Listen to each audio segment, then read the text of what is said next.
round of applause for all those who are great.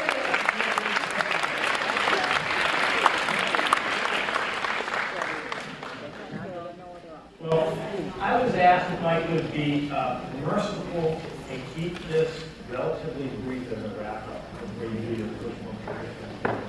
I did want to share with you, how many of you like inspirational quotes? I like to think of them as mental vitamins. And one of the things that we make available for anybody who cares to take advantage of it is we call our coffee and keynote service. Kind of the rationale is that it's something to enjoy with your first cup of coffee every morning.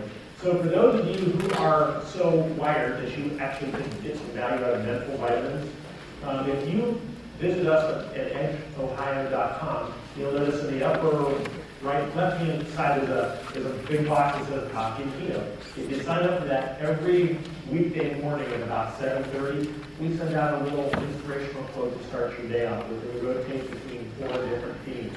One of them is respect. We have another one on leadership, we have another one on teamwork, and another one on personal development. So every week we kind of have 5 different quotes.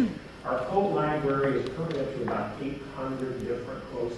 So we're guaranteed no repeats for at least about 2.5 years. So if you want to take advantage of that, we welcome you to do that. It's also a good way, by the way, if anybody wants to take me up on my offer to send out the slides, if they're not up there on the website, just drop me an email message and you've got my address on the back of your handout, and I would be more than happy sometime during this week to get those sent out to you. I want to wrap up my portion completely this time, I promise. A little story about this elderly gentleman. His name was Walt. And Walt went to visit, let's just say Walt was up in years. In fact, he was in his 90s. And Walt goes in to see his physician one day, who he had not seen in probably several years. And the doctor said, well, Walt, welcome back. Haven't seen you in a while. How you doing? And Walt was like, he had a reputation for being kind of cantankerous. So Walt walked in and he said, Doc, I wouldn't be here if I was feeling good. Okay, well, tell me what's wrong, his doctor asked. And he said, well, Doc, says, I got a buzzing in my left ear. My right arm has kind of got a tingling sensation in it. And look at my collar. He said, I look pasty and ruddy. He says, I just don't feel very good. The doctor said, well, Walt, you're getting old. Let me give you a physical, and we'll see if there's something that we can do to help kind of bring a little bit more pep back into your step. So she sits down with Walt, and he gives him a full physical, and sits down. He's asking him questions about his lifestyle, and he's taking notes down. She's taking notes down, and at the end of the exam, and she weighs them and does all that kind of stuff. And at the end of the exam, she walks in. He walks back in, and Walt's sitting there looking kind of anxious, and she says, Walt, I've got some good news and I've got some bad news for you. Well, give me the bad news first, Doctor. She says, Walt, you're old. You're 95 years old, and to be honest with you, if you were a horse, they'd have put you down by now, but you're too crusty to be put down. He says, well, I know that, Doc. What's the good news? And she says, well, the good news is that with a few changes to your lifestyle, I think you have a good chance of living at least 5, 10 more healthy years. He goes, well, that's great. So she gives him a list of about 4 or 5 things that she wants him to work on.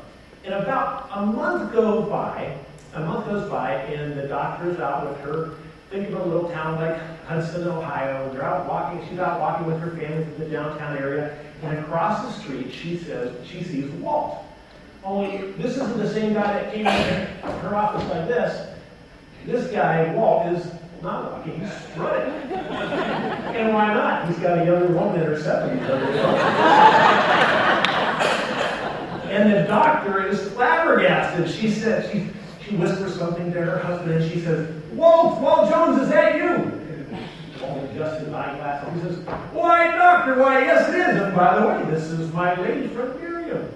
I see that, Walt. But she says, Walt, what's happened to you? He goes, well, what do you mean, Doc? She said, well, this is not the same, pardon me, but broken down guy who came complaining into my office a couple weeks ago. What have you done? And he's thinking, he says, well, Doc, last I knew, I was just doing what you told me to do.